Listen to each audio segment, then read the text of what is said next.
Muy bien, vamos a continuar con la actividad que tenemos con nuestro curso. Hemos hablado un poco del cerebro, de las partes, de algunas de las partes que tiene el cerebro, y vamos ahora a trabajar un poquitito más sobre el concepto de lo que son las neuronas. Ustedes pueden ver la imagen que presento acá yo, que es precisamente la imagen de una neurona, y vamos a ver cuáles son las partes de la neurona, pero básicamente podemos hablar del cuerpo de la neurona, estos filamentos que se llaman dendritas, y un poco más largo que se llama justamente el axón de la neurona. Vamos a ir conociendo un poco sobre las funciones que tiene cada uno de ellos. Las neuronas son muy pequeñas, muy pequeñas. Como ustedes se recuerdan, hablábamos de algo de cerca de 100.000 millones de neuronas en el cerebro de un ser humano. Y para ilustrarles la idea y para que se den cuenta de más o menos cómo es el tamaño, esta cajita que tengo dibujada acá es una cajita que tiene de arista 1 milímetro. Se recuerdan ustedes del tamaño de 1 milímetro, que es muy pequeño, que es un cubo que tiene 1 milímetro de arista. Es una cajita bien pequeña, y precisamente en esa caja tan pequeña caben aproximadamente 1 millón de neuronas. Imagínense ustedes el tamaño de ellos. Es obviamente invisible para el ojo humano. Hay que verlo con microscopios electrónicos para poder darse cuenta del tamaño de lo que es una neurona. Y aquí está justamente ilustrada la neurona. Aquí está justamente ilustrada la neurona, y vamos a ver cómo funciona y qué actividades tiene en los procesos de aprendizaje. Para ilustrar la idea de cómo aprende el cerebro, tengo yo esta presentación que me parece muy interesante, hablando de elementos que ustedes ya conocen, de lo que es el tálamo, de lo que es el hipotálamo, de lo que es el hipocampo, que es muy importante, que tiene funciones muy importantes, la glándula pituitaria, que es, o hipófisis, perdón, como también se le llama, es la encargada de segregar los componentes, las hormonas, los neurotransmisores, del cual vamos a hablar un poquitito más adelante. Y la amígdala cerebral, que también ya es conocida por ustedes, que funciona entonces de esta manera. ¿Cómo en realidad aprende el cerebro en nuevos contenidos? Esto que ustedes están viendo ahorita, cómo lo está percibiendo su cerebro. Entonces la primera oportunidad que pasa, que es que ingresa la información a nuestros sentidos, o es activada por pensamientos o memoria. Es decir, cuando nosotros recibimos una información, justamente la recibimos a través de nuestros sentidos, y como ya habíamos platicado alguna vez, especialmente por los ojos. Pero también cuando estamos aprendiendo algo, puede ser que tengamos un recuerdo y queremos fijarlo en la memoria y queremos pensar en dejarlo grabado porque es interesante. También es una forma de incidir en este proceso de aprendizaje. Entonces entra la información al cerebro, que es el primer evento que se da, y entra al interior del cerebro, ya sea porque nos lo están contando, nos lo están diciendo, o porque nos recordamos de algo. Entonces lo que sucede es que la información es enviada primariamente al tálamo para el proceso inicial. Fíjense pues, el tálamo tiene la característica de que sirve, por decirlo de alguna manera, en forma pintoresca, las funciones de un policía de tránsito, por decirlo, como yo decía, pintorescamente. Puede ser, o es mejor dicho, que la información entra y el tálamo empieza a tomar decisiones de qué hace con esta información inicial. Luego de esto, en pocos segundos, en milésimas de segundo, sucede precisamente que la información, cuando está entrando, en el momentito en que está entrando, en el preciso momento, o sea, simultáneamente, la información es enviada a la estructura cortical. Estructura cortical quiere decir de la corteza cerebral, o sea, lo manda a la corteza cerebral, a la estructura cortical apropiada, o sea, la que corresponde según la información que está entrando. Y es que está precisamente en el lóbulo temporal. Por ejemplo, si ustedes se recuerdan, el lóbulo temporal del cerebro está en la parte más baja del cerebro. Yo lo podría señalar aproximadamente acá. Esta es la parte del lóbulo temporal, por ejemplo, pero puede ser enviada a distintos otros lugares en su momento. Precisamente lo hace para que posteriormente se haga el procesamiento de aprendizaje. Esto sucede precisamente cuando estamos recibiendo la información. Luego de esto, vamos a la información, que es muy importante que lo recuerde, que ya lo platicamos. La información también es enviada a la parte subcortical. La parte subcortical es la parte que está por abajo de la corteza cerebral, que es lo que llamamos el cerebro medio, el cerebro límbico, del cual ya platicamos en su oportunidad. Y precisamente llega la información a la amígdala, que es una amiga muy conocida de nosotros porque hemos platicado mucho de ella. La amígdala se encarga precisamente de las respuestas de defensas, como ustedes se recuerdan que hemos platicado. Entonces llega también a la amígdala la información. Y luego observamos lo que pasa cuando precisamente llega esta información. Dice si es un estímulo de emergencia, la amígdala responde tan pronto como sea para enviar las señales adecuadas. Es lo que yo les había comentado ya en una oportunidad.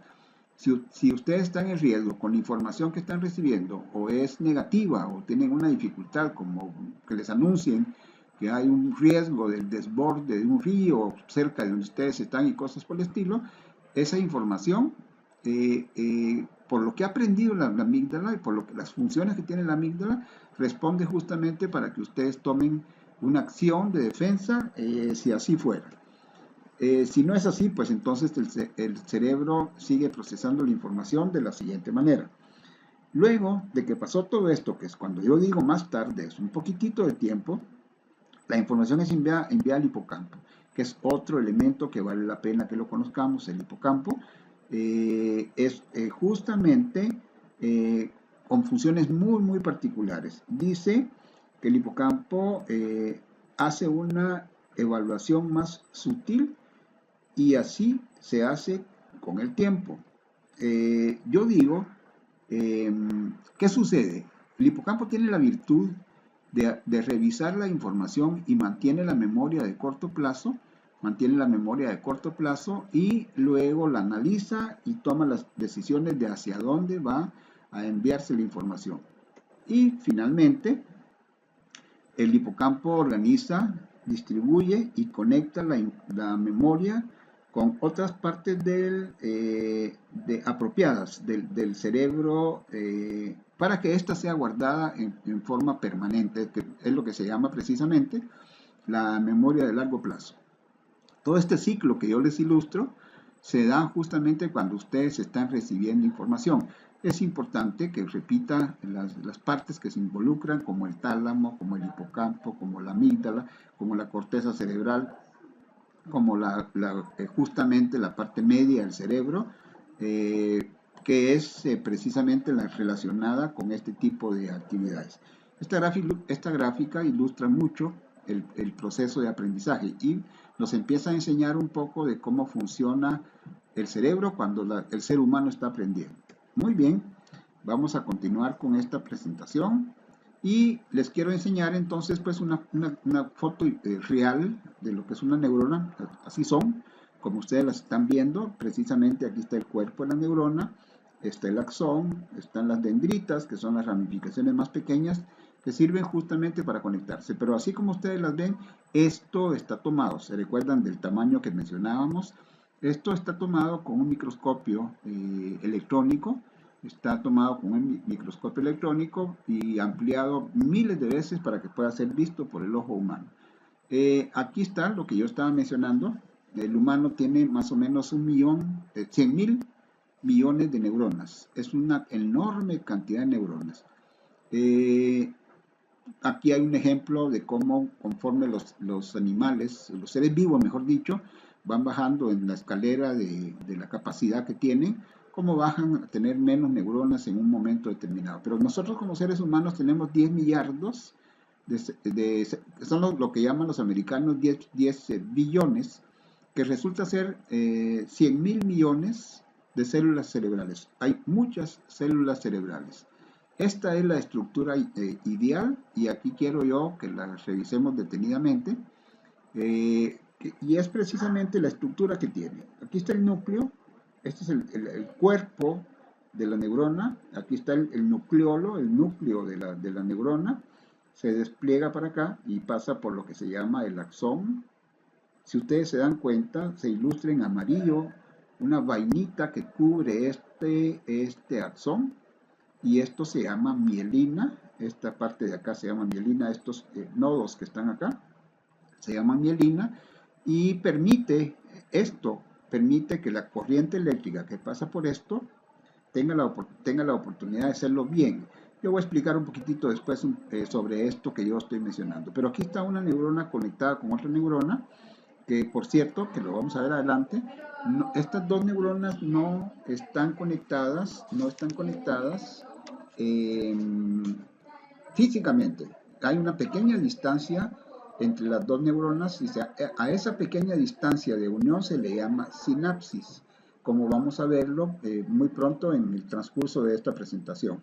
Entonces, veamos de nuevo, este es el cuerpo de la neurona, estas son las dendritas. Dendritas se llaman estas que están acá. Luego va el axón, y el axón tiene unas ramificaciones axónicas al final, que son las que hacen pequeños contactos con otras neuronas. Así se van haciendo todas las redes de neuronas en los procesos de aprendizaje y en lo que somos como seres humanos. Muy bien, alguna cosa importante que quiero mencionarles es que cuando en su fase embrionaria el cuerpo humano se produce muchas neuronas. Me gustaría, si tienen curiosidad, de investigar un poquitito sobre la cantidad de neuronas que se hacen por hora o que se generan por hora cuando el feto está desarrollando su cerebro, y se van a impresionar. Es una cantidad inmensa de formación de neuronas en forma acelerada. Entonces, cuando el niño nace, tiene justamente la suficiente cantidad de neuronas para poder desarrollar sus procesos de aprendizaje, mucho más de las que en realidad va a necesitar en un momento determinado. Cuando nacemos tenemos todas las neuronas que necesitamos. La cantidad de estas no crece con el desarrollo de los niños. ¿Qué quiere decir esto? Esto quiere decir que no hay un crecimiento de neuronas. No es que un niño cuando nace tenga menos neuronas y va a ir creciendo la cantidad de neuronas en el tiempo. Todo lo contrario, las neuronas se mantienen más o menos estables. Si hay regeneración de neuronas, que es lo que se llama neurogénesis, que lo vamos a platicar en su momento durante todo el curso. Pero desde que nacemos tenemos la cantidad de neuronas que se necesitan. Ustedes pueden ver gráficas acá de cómo están desarrollándose las neuronas precisamente. Y vale la pena que leamos esto. Las neuronas que decía yo que las neuronas que se vean reforzadas por la experiencia y conducta del individuo empezarán a establecer conexiones entre sí. Cuando el niño nace, obviamente ya tiene funciones cerebrales. Es más, desde que está en el vientre de la madre ya tiene funciones especiales. Ustedes han oído hablar de que es bueno hablarle a los niños cuando están en el vientre de la madre, porque ya tiene procesos pensantes, por decirlo de alguna manera, dentro del vientre de su madre, porque ya tiene neuronas, y ya hay alguna unión de neuronas, alguna sinapsis de neuronas, y precisamente se hace actividades muy particulares. Cabalmente, también habrán oído ustedes que vale la pena ponerle música al niño cuando está en el vientre de la madre, porque ya percibe, porque ya se da cuenta, y con esto están estimulando los procesos de unión de neuronas para poder generar conocimiento y aprendizaje. Entonces, precisamente en el desarrollo del tiempo se van a ir generando más sinapsis, que es justamente los procesos de aprendizaje. Entonces, si avanzamos en el desarrollo, lo que estamos haciendo es precisamente generar procesos sinápticos para que se den los procesos de aprendizaje. Voy con esta otra. Un mecanismo de refuerzo opera igualmente entre las conexiones establecidas. Así, unas se consolidan mientras se debilitan hasta desaparecer. O sea, hay uniones de neuronas. Fíjense pues, a ver, veámoslo despacio. Hay uniones de neuronas, pero con un sentido. Luego de una revisión del cerebro, se da cuenta de que hay 2 o 3 o 4 o 1000 o 1.000.000 de sinapsis que no tienen sentido, entonces las rechaza. Entonces, o sea, como que el cerebro desaprende. Esto quiere decir que lo que es útil se va fijando como un proceso sináptico, se juntan varias neuronas para un proceso sináptico, pero también hay unas que no se consolidan porque no son útiles y son procesos sinápticos que desaparecen. Ojo, no se mueren las neuronas, sino sencillamente se rompe el proceso sináptico. Quiero ser insistente en esto, porque el aprendizaje, el desarrollo, lo que es uno como ser humano, se da justamente cuando se juntan varias neuronas a través de los procesos sinápticos en el desarrollo de la evolución de la gente. Si uno aprende algo de chiquito y no es útil o no se usa, lo que va a desaparecer son los procesos sinápticos, no desaparecen las neuronas, no se mueren las neuronas. Luego hay refuerzos y se siguen mejorando las condiciones de los procesos sinápticos. Y finalizo con esta parte hablando de que hay un mecanismo de reentrada que se establece entre los grupos de neuronas, conexiones entre sí, que permitirán la construcción de mapas focales y después globales. Explico ya ahorita qué es esto, que constituyen la base para la formación de las imágenes mentales en el cerebro. Mapas focales son pedacitos de conocimientos, por decirlo de alguna manera, pero cuando se juntan ese montón de pedacitos de conocimientos o pedacitos de neuronas reunidos, que esos pedacitos son de millones, justamente se hace una estructura un poco más grande y es donde en realidad nosotros empezamos a tener ideas mentales, a tener un aprendizaje justamente. Esta es la evolución que se da precisamente en estas gráficas que están acá. Muy bien, ya les decía yo, esta es precisamente una neurona ilustrada y aquí se habla de la mielina. Y quiero comentarles qué sucede. Lo voy a ver adelante, pero se lo menciono. Este es el cuerpo y el cuerpo dispara señales eléctricas que van para acá, que llegan a la final de ¿se acuerdan que este se llama axón? Este que está acá se llama axón, llega a las dendritas, para que se puedan unir con otras neuronas que van a estar de este lado y van a hacer precisamente los procesos sinápticos que yo ya mencionaba. Esta vaina de mielina es una vaina de grasa fundamentalmente, pero sirve como un mejor conductor de la corriente eléctrica. Si ustedes imaginan esto que está acá como una manguera, y ustedes quieren que pase mucha agua y muy fluido el líquido que va para allá, pero si ustedes le empiezan a hacer hoyitos a esta manguera que está acá y le van haciendo cada vez más hoyos, entonces el líquido va a ser más corto cuando llegue acá. Si todo esto está bien integrado, el flujo va a pasar muy fácilmente. Esto sucede precisamente cuando hay un problema autoinmune y que el organismo considera que esta vaina de mielina que está puesta acá, considera que es un enemigo y empieza a atacarlo. Y empieza, por decirlo de nuevo en forma pintoresca, empieza a carcomer la mielina. Entonces los impulsos eléctricos son más lentos. Algunas enfermedades como la esclerosis múltiple provoca justamente eso. Entonces las señales llegan tarde. Y se da, en este caso de la esclerosis múltiple que yo les comento, se da precisamente en el caso de las neuronas que tienen actividades motoras y sensoras. Como ya platicábamos o vamos a platicar del sistema nervioso central y periférico. Habíamos hablado ya del sistema nervioso periférico. Entonces, estas neuronas, pónganse ustedes que esta neurona nace en el cerebro, ¿sí? Y hace una señal acá y aquí están las piernas, de este lado. Las piernas tienen receptoras, ¿sí? Y se comunican, pero entonces el cerebro le dice a una persona, da un paso, y se va la señal para acá.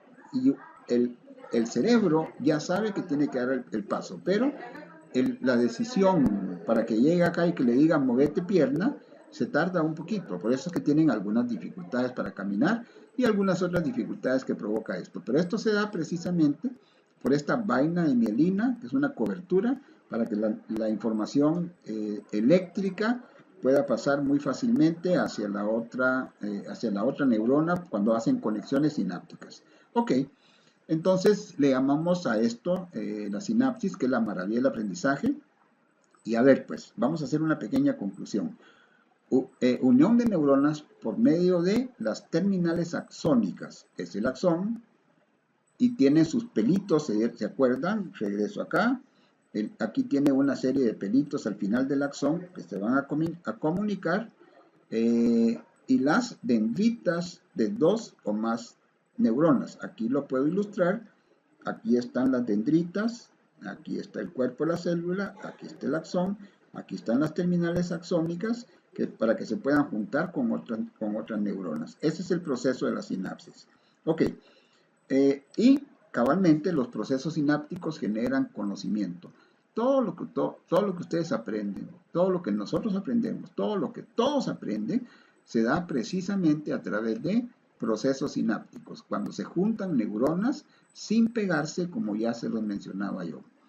Luego, decimos al final de esto que cuando se aprende se generan grupos de neuronas unidas por la sinapsis. Cuando uno va aprendiendo en la historia de su vida, lo que se está generando son procesos sinápticos, uniones de neuronas que generan conocimiento. Y esto es maravilloso, esto es verdaderamente maravilloso, como siempre funciona de la misma manera y nos hace que seamos los seres humanos que somos, lo que conocemos, lo que sabemos y lo que sentimos. Aquí estamos con una información muy interesante. Vuelvo a repetirlo porque esta es la parte medular de esta unidad. El cuerpo con sus dendritas, estas se llaman dendritas y sirven para que se conecten con otras neuronas. Esta neurona, pónganse ustedes que esta neurona quiere mandar una señal a otra neurona. Se comunica a través de este tubo que se llama axón y que tiene una cobertura de una materia que se llama justamente lo que yo decía, la vaina de mielina. Esta es la vaina de mielina que permite que pase más fácilmente el flujo para acá. Entonces, esta se conecta con esta y pasa una señal. Y esta se conecta con la otra y pasa una señal. Y así sucesivamente y se hace... Bueno, esto no quiere decir que esta se pueda conectar solo con una. Esto se conecta con varias. Como decimos acá, cada neurona puede conectarse con 1000 o 10.000 células. Imagínense la enorme capacidad que tienen. Obviamente, estos pelitos que están acá no quiere decir que sean 100.000 ni que sean 10.000. Lo que sucede es que, por ejemplo, cuando yo les digo a ustedes cuánto es 2 más 3, ustedes me van a decir 5. Pero ese 2 más 3 igual a 5 no lo tienen conservado en su cabeza. Cuando yo les digo 2 más 3 es igual, que ustedes me den la respuesta de cuánto es 2 más 3, se van a recordar las neuronas y van a unirse para esta función en particular. Esta neurona que están viendo acá tiene capacidad de juntarse para procesos de aprendizaje con más o menos 1000 o 100.000 células cerebrales conexas que están cerca de ella. Por eso es que se habla mucho de que la capacidad del cerebro para aprender es muy grande, y es cierto, se pueden hacer muchas conexiones. Hay varios videos de lo que les he propuesto que vale la pena que los vean, y se van a dar cuenta de la enorme cantidad de procesos sinápticos que se pueden dar en el ser humano. Y además de esto, es importante también comentar que estos procesos sinápticos se dan cabalmente cuando se está aprendiendo. Entonces, la sinapsis es el aprendizaje. Cuando hay aprendizaje hay sinapsis. Si no hay sinapsis, no hay aprendizaje. Si se quedaran dormidas todas las neuronas, si no se conectaran unas con otras, se nos acabaría todo lo que tenemos en nuestra cabeza. Y eso no va a suceder de esta forma. Aquí está ilustrada la sinapsis, como yo les decía. Bien importante es que se den cuenta que no hay una unión física. Hay un espacio en medio que se llama espacio sináptico. Por ejemplo, la señal viene acá arriba. Esta es la parte del axón, una de las terminales del axón. ¿Se recuerdan? Yo lo regreso muy rápido. Son las terminales del axón. Aquí viene el axón y el axón termina en varias terminales axónicas. Esta es una terminal axónica. La información viene de allá para acá. Bueno, y cuando llega acá, a través de un impulso eléctrico, porque le estamos dando instrucciones al cerebro para que lo haga, aquí están las dendritas, que son las receptoras. Y aquí en medio hay un espacio que se llama espacio sináptico, y precisamente lo maravilloso de esto es que el estímulo viene y abre acá, ya lo vamos a ver ahorita, abre acá algunas formas de que puedan pasar neurotransmisores, que son hormonas o son elementos que hacen que la información fluya de aquí para acá y se puedan comunicar las neuronas. Entonces, esta parte que está acá es una parte de la dendrita.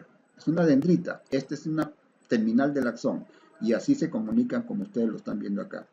Podemos, por ejemplo, ilustrar algunas ideas interesantes con esto. Por ejemplo, esta gráfica me gusta mucho y la voy a platicar despacio con ustedes. Aquí está el desarrollo sináptico. Esto es cuando el niño está recién nacido. Esto no ilustra la cantidad de neuronas que se tienen, sino la cantidad de sinapsis que hay. El niño cuando nace, pues ya instintivamente, por los procesos de sinapsis neuronal, ya sabe justamente que cuando tiene hambre se acerca al pecho de la madre, que cuando tiene dolor pues llora, todas estas funciones, y de hecho ya tiene algunas formas si usted lo pone mal acostado, él haría el intento, lucharía mucho por ponerse en forma más cómoda, pero un niño recién nacido ya tiene una situación de esta naturaleza. Ahora fíjense pues, a los 3 meses empieza a tupirse la cantidad de sinapsis que se dan en el cerebro. Empieza a ver, empieza a hacer gesticulaciones, empieza a reírse, empieza a llorar o fundamentalmente se ríe cuando le hacemos alguna gracia, porque está en el proceso de aprendizaje. Y ojo, fundamental, miren ustedes qué pasa cuando llega a un niño a 2 años.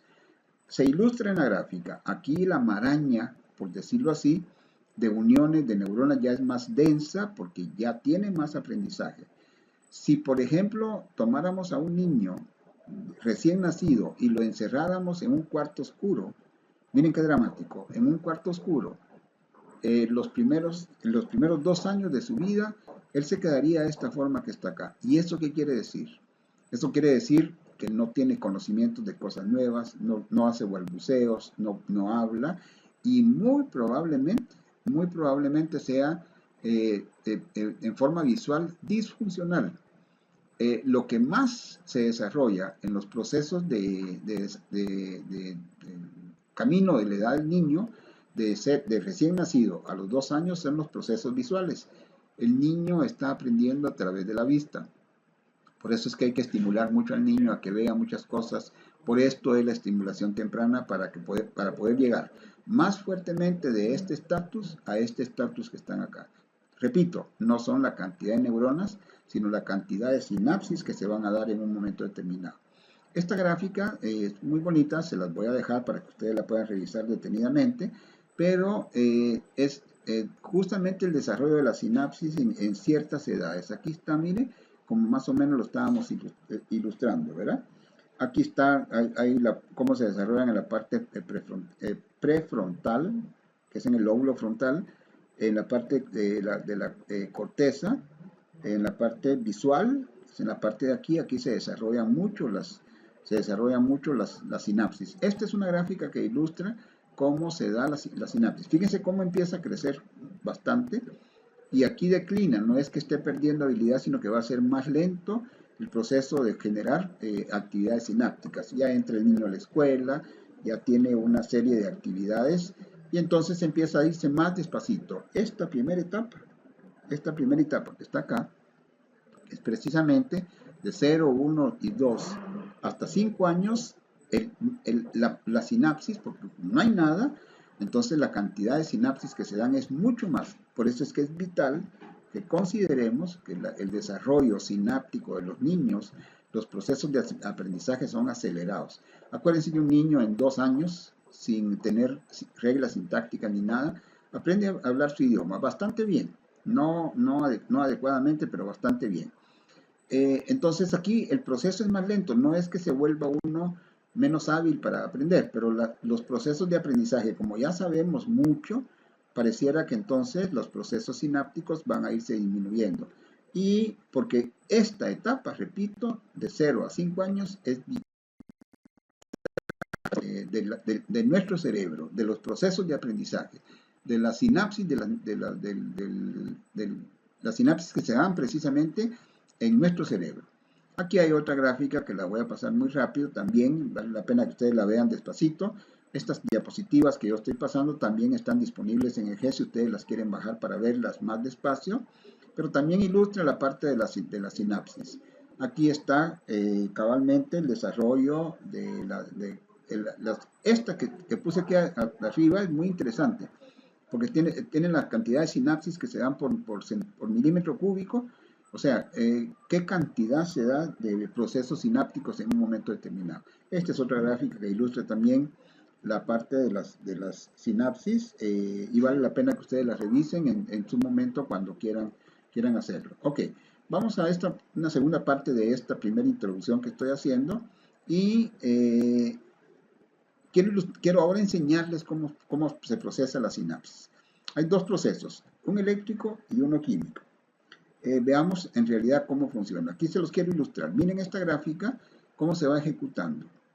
Si ustedes se dan cuenta, hay un estímulo acá, entonces pasa una corriente y llega aquí a esto que son las vesículas donde hay una serie de neurotransmisores, y cuando se da el estímulo se abren y pasa la información para acá y la recibe. Esta gráfica, esto me gusta mucho a mí porque ilustra cómo. ¿Se recuerdan que este es el axón? Una de las terminales del axón. Esto es una de las terminales del axón y esto es una dendrita que está recibiendo la información. Ahorita que me están oyendo a mí y que están viendo este video, esto está pasando en su cabeza con una enorme cantidad de neuronas. Pero esto, los estímulos, los neurotransmisores, que son los que permiten que pase la señal de aquí para acá. También hay inhibidores, que como ya de repente hablábamos de la serotonina, que lo que hace es que bloquea si hay mucho estrés. Esta información pasa justamente acá. Un estímulo, se viene la corriente eléctrica, se genera un potencial eléctrico que lo voy a describir muy rápido, y esta información pasa a través de los neurotransmisores para la siguiente neurona y se va a dar precisamente en la dendrita de la siguiente neurona. Muy bien, y para ilustrarles la forma eléctrica es esto que les decía, ¿verdad? Aquí está la célula, estas son las dendritas, de por aquí vino alguna otra que le mandó una señal, la señal una señal eléctrica a través de este que se llama axón. Este se llama axón. Y la corriente eléctrica pasa para acá para que pueda disparar luego a través de los neurotransmisores en los procesos sinápticos. Cabal, como ustedes lo están viendo, si yo le hiciera oídos acá a esto, esta señal eléctrica pasaría más despacio.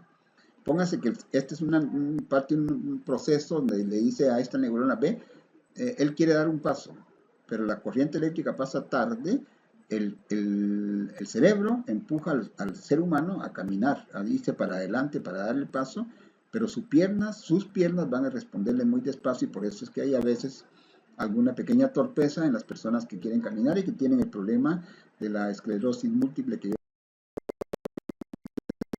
a algo que es bien importante, y estamos casi que terminando con esta unidad, el proceso eléctrico del aprendizaje. O sea, hay corriente eléctrica, ya lo vimos, hay corriente eléctrica en el cerebro, y hay ondas eléctricas que yo quiero mencionarles.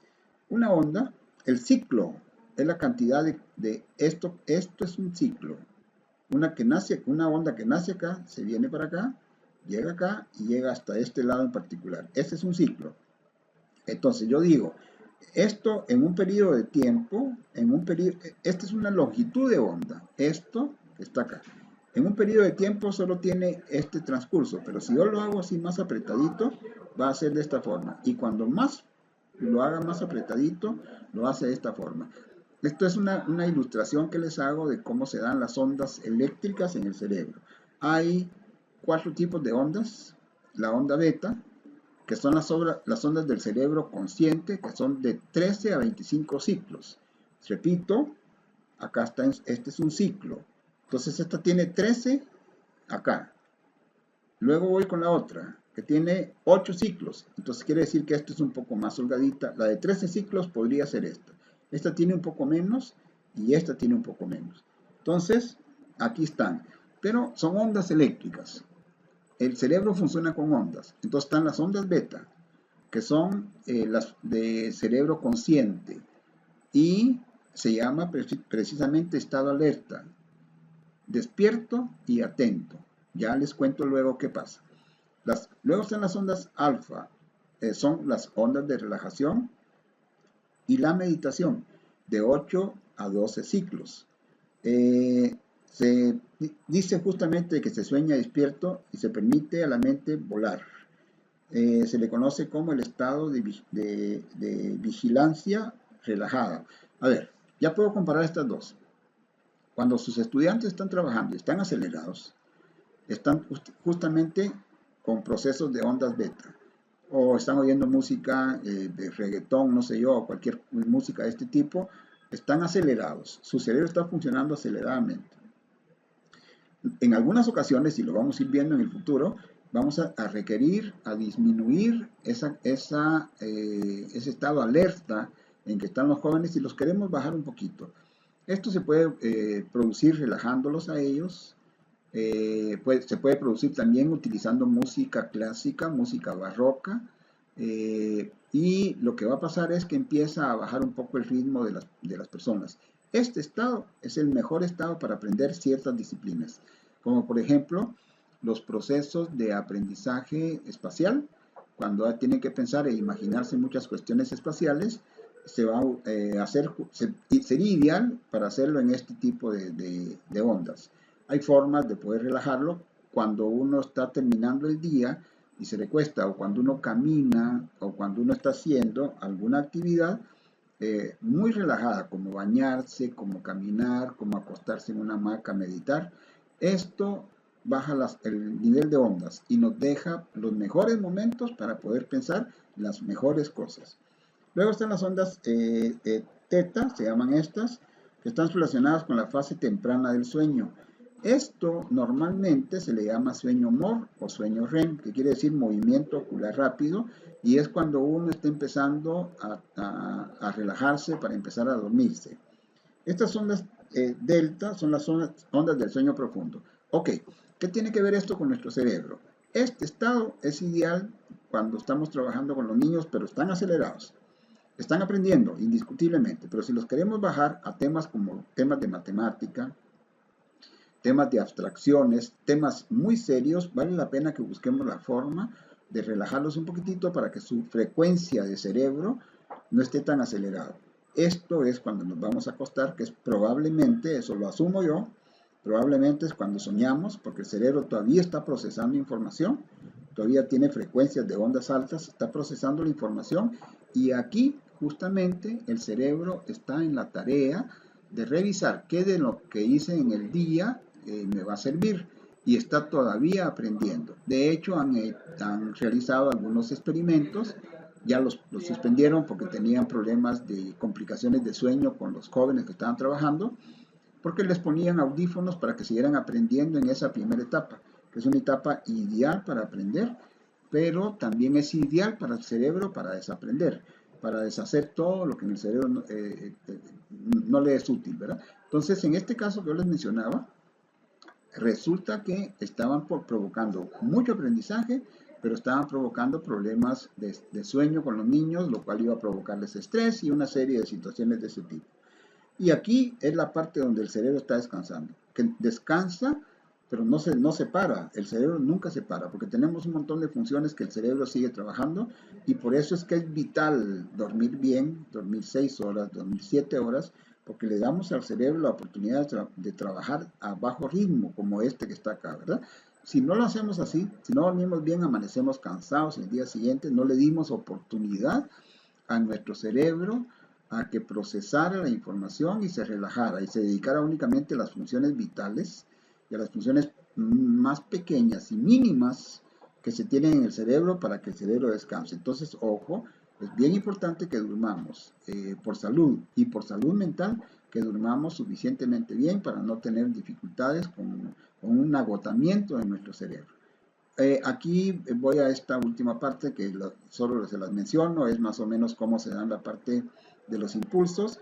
Son precisamente iones que son cargas. Un ion es una carga positiva, una pequeña partícula que tiene carga positiva. Aquí está el sodio, aquí está el cloro, aquí está el potasio, que el potasio es con la K, pero son cargas positivas. Entonces hay un proceso bonito que se da en este caso, pero se lo dejo nada más a aquellos que tengan interés en conocer un poquitito más.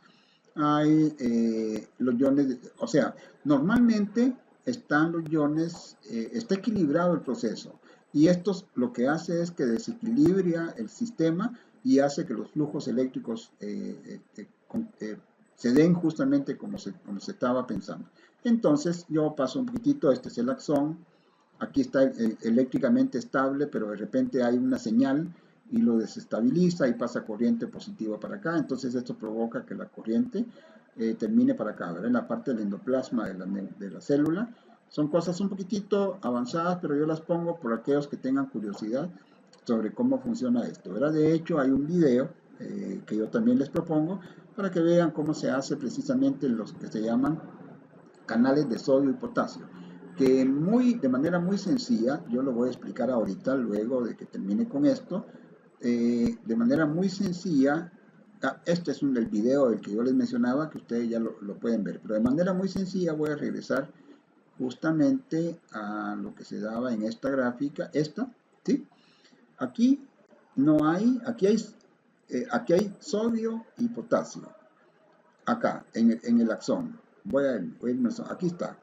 Aquí hay afuera la parte externa de la célula y la parte interna.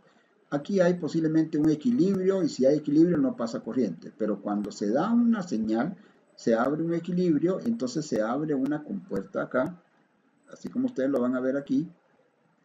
Se abre una compuerta, aquí lo ilustran, se abre una compuerta, activa la actividad eléctrica y hace que precisamente esa actividad eléctrica genere este tipo de situaciones. Ok, lo importante conocer, lo importante saber es que la sinapsis es un proceso que se da a través de procesos eléctricos y procesos químicos. Y la importancia más grande que tenemos en este caso en particular es el hecho de que todo lo que es aprendizaje se da precisamente con la sinapsis. Vemos y repetimos lo medular, lo que me interesa que ustedes conozcan en este caso en particular. Las neuronas, que tienen el cuerpo de la neurona, el nucleolo que está en medio, las dendritas que son precisamente las ramificaciones que yo les mencionaba, el axón, que es un tubito que va en la cola de la neurona, por decirlo de alguna manera, y ese axón tiene al final terminales axónicas. Y se hace una conexión, cuando se aprende, se hace una conexión entre varias neuronas y se conectan a través de un proceso que se llama proceso sináptico, que es el que se junten dos neuronas sin estar pegadas y pasan neurotransmisores para que se genere un proceso de aprendizaje.